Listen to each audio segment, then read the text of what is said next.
नमस्कार, राष्ट्रपोस्ट से मैं पवन केसवानी। छत्तीसगढ़ के बिलासपुर में महतारी हुंकार रैली के माध्यम से भारतीय जनता पार्टी ने अपने इरादे साफ कर दिए हैं। इस हुंकार रैली को लेकर लंबी तैयारियां हो रही थी।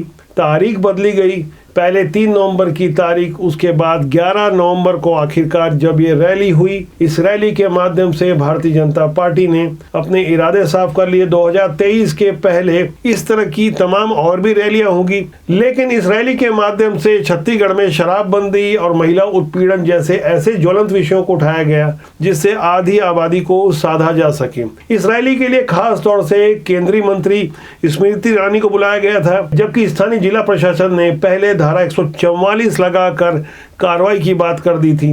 पहले लग रहा था कि यहां टकराव होगा, लेकिन जिस तरह से सफल रैली हुई उससे एक बात और स्पष्ट हो गई कि मौजूदा कांग्रेस सरकार यहां बल प्रयोग नहीं करना चाहती थी।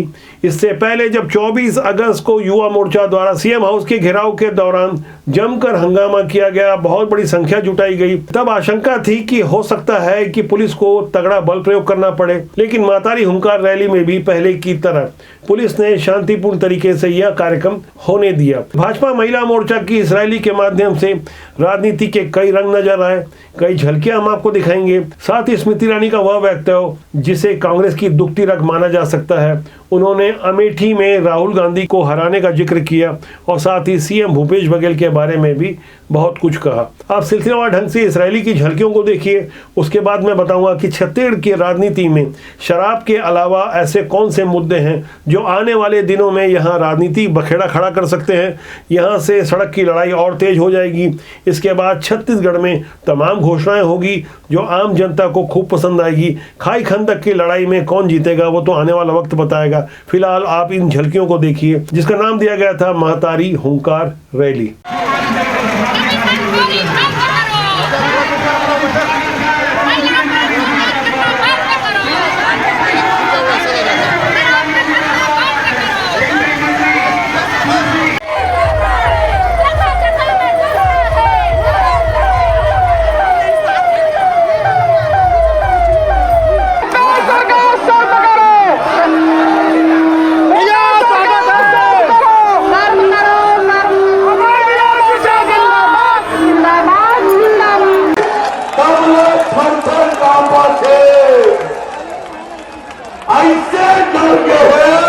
ऐसे डर गए हैं कि मैं क्या बताऊं। अगर भूपेश जी तक मेरी बात जा रही है तो मैं बड़ी विनम्रता से उनसे कहना चाहती हूँ कि जहां पर गए थे आपने अमेठी में, वहां पर ताजा ये हाल है कि विधानसभा के चुनाव में अमेठी के गांधी खानदान के गढ़ में हमने कांग्रेस पार्टी की जमानत जब्त करी।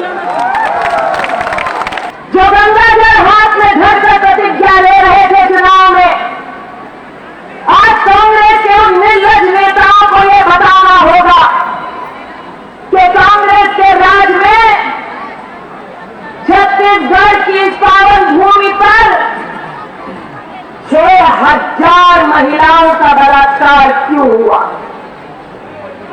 जो गंगाजल हाथ में लिए जनता को छलने निकले थे, कांग्रेस के उन निर्लज नेताओं को जनता को बतलाना होगा कि कांग्रेस के राज में 6000 लड़कियों को छत्तीसगढ़ से अगवा क्यों किया गया।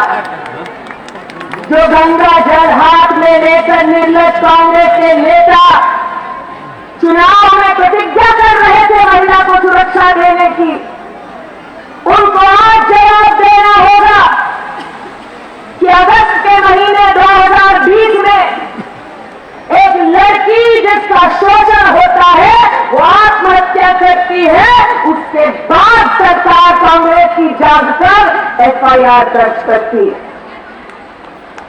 जिन्होंने 6 महिलाओं को, परिवारों को छत्तीसगढ़ में, उनको आज जवाब देना होगा कि साल 2019 के लोकसभा के चुनाव में राहुल गांधी की मदद करने अमेठी लोकसभा क्षेत्र में भूपेश जी भी आए थे। एक विधान विधानसभा में भूपेश जी भी विराजे थे और सौगंध है मिट्टी की जब आए तो हमने ठान ली कि हम वो हैं जो साधारण परिवार में जन्मे हैं लेकिन भाजपा के कार्यकर्ता है। दुश्मन को दूर से नहीं लग सकते, घर में घुस कर मार सकते।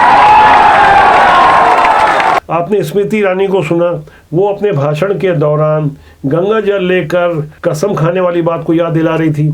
दरअसल 2018 में कांग्रेस की ओर से अपने चुनावी घोषणा पत्र के संदर्भ में कसम खाई गई थी। तब कांग्रेस के अनेक बड़े नेता आए थे।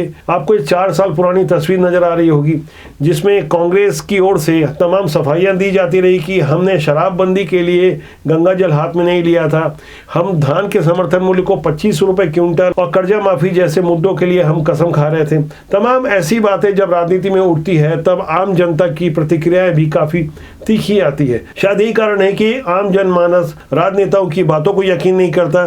चुनाव प्रचार के दौरान की गई घोषणाओं को जनता भी अब गंभीरता से नहीं लेती। आपने गौर किया होगा कि दिल्ली के मुख्यमंत्री अरविंद केजरीवाल 5 साल मुख्यमंत्री बनने के बाद और 5 साल जब मांगने के लिए गए लोगों के बीच, तब भी उन्होंने बड़ी बड़ी बातें की थी, ईमानदारी की कस्में खाई थी। अब जब उनकी सरकार के विरुद्ध भ्रष्टाचार के ठोस सबूत मिले हैं, शराब घोटाले पे उनके मंत्री आरोपी बनाए गए हैं, उनके विरुद्ध तमाम दस्तावेजी साक्ष्य हैं, ऐसे सबूत जिनसे उन्हें सजा हो सकती है। वैसे ही कुछ देश भर में होता है।